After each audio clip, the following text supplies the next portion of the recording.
So we're still on topic 1.3 and we're still looking at the aggregate demand, aggregate supply model, but we're going to look at something called the multiplier. Now, the multiplier or the expenditure multiplier is actually related to movements in this aggregate demand curve.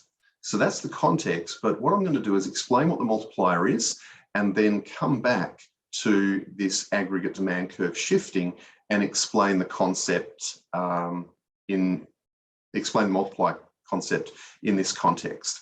So let's consider an increase in government spending of $100 billion. The question then becomes, how much does overall spending increase by? Because the idea is that if the government spends $100 billion and you run a company and you earn 10 million of that $1 billion as a contractor to the government, then that's $10 million worth of income for you. What you're likely to then do is go out and spend some of that $10 million in the form of consumption spending. And then whoever receives that income from the expenditure that you've just undertaken, they will take some of their extra income and spend it, so on. So the formula for the multiplier is 1 divided by 1 minus. Start again. So the formula for the multiplier is 1 divided by 1 minus the marginal propensity to consume. So what is the MPC?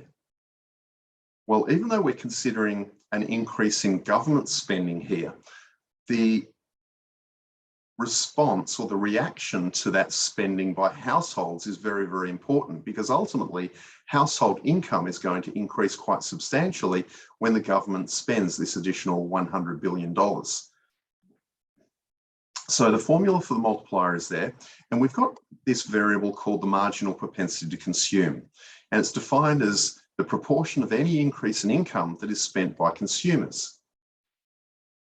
So let's just imagine the following.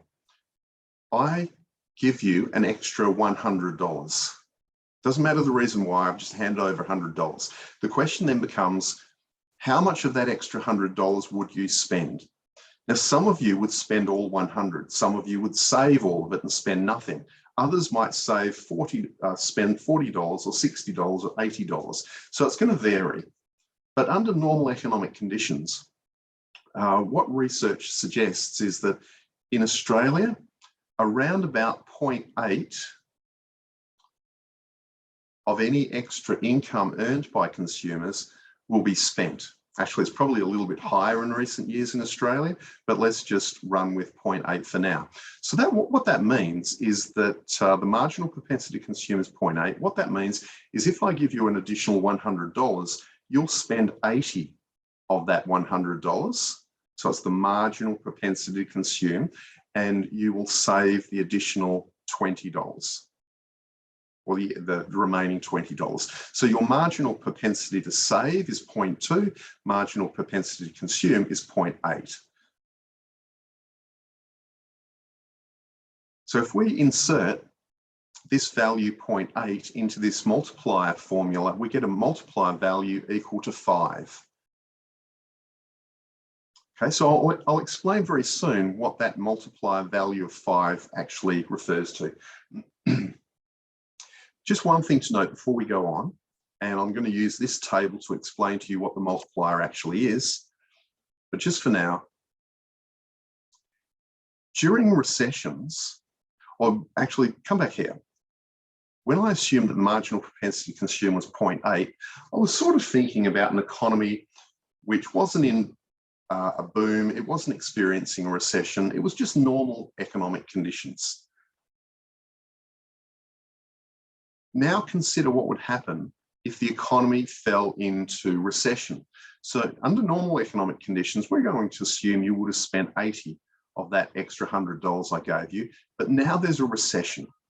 Now what do? So the unemployment rate is higher, growth is slower, and consumer confidence is very, very poor. You've either lost your job or you think that or you're concerned that there is a prospect that you may lose your job. If you're running a small business, your revenue has fallen because sales has fallen. In that sort of environment of a recession, it's very likely that your marginal propensity to consume would fall from 0.8 down to say 0.5, maybe even lower. And so what that means is now in a recession, if I give you an additional $100, rather than spending 80, you're now only going to spend 50. What this means is that in this formula, if the MPC is 0.5, the multiplier actually falls down to a smaller value equal to 2. Okay, and I won't explain why this is important right now. You should be able to figure it out for yourself at the end of the video, but just for now, maybe next to this, you could write that a lower MPC implies a smaller rightward shift in the aggregate demand curve. And that'll be a little bit of a hint for you to come back to. Okay, so what is this? We'll go back to normal economic conditions, MPC of 0.8, multiplier of 5. What is this multiplier of 5? What does it mean? So we're going to go back to an increase in government spending of 100. We'll drop the billion and we'll just call it 100. So we've got different rounds of expenditure. It'll become clear what that means soon. And we've got this initial new expenditure by the government of $100. Now the government spends that money on an infrastructure project, for example. So it's building a tunnel or a new road or something like that. Now one of the key concepts in macroeconomics is that when someone spends $100, it generates $100 worth of income. And that should make sense to you. If the government is spending $100 producing a new road or upgrading a road, then that's going to generate exactly $100 worth of income. It's going to go to the workers. It's going to go to the owners of the company that supplied the raw materials for the road upgrade or the road extension. And it's going to go to people providing support facilities for that project. So the income will be spread over a range of different individuals and companies. But even if some of this income, we know some of this income will be earned by individual workers, but even if some of that income is earned by a company, then ultimately it's individual householders that own those companies. So that $100, when it's spent by the government, yes, it could be, part of it could be earned by a company, but ultimately individuals own companies, so it's going to go into the bank accounts of those individuals. So the idea is when the government spends $100 on this road upgrade, it generates $100 worth of new income. And to keep it simple, we're going to assume that that $100 is now sitting in the bank accounts of individuals throughout the country. When I say individuals, I mean individual people. Sometimes in macroeconomics, we call these people households or householders. Now, with an MPC of 0.8, with this new income, households then consume $80 worth of the 100 and save the remaining 20. But this consumption spending here comes over to here and creates the second round of new expenditure. So this number is that number there. It's the same expenditure. We're just moving this consumption spending to this cell here and creating a second round of consumption spending. So when this money is spent by households, this $80, remember they've saved the other 20, it generates new income for someone else of $80, and that person or those people who earn that $80 worth of income, they then spend 64, which is 0.8 times the $80 worth of new income. That $64 worth of consumption spending then comes down here. $64 is spent, generates new income when it is spent. Whoever earns that $64 worth of new income then spends 0.8 of that. 64 times 0.8 is $51.20. And $51.20 then comes over here to form the fourth round of expenditure. So this process goes on and on and on. So what we've got is the government spending $100, but then that kicks off this multiplier process in which the $100 worth of spending creates new income, creates new spending, which then creates new income, new spending, new income, new spending. So the money in effect is being spent over and over and over again. New expenditure by different people creating new income. And that new income then creates new expenditure. That's what this multiplier process is all about.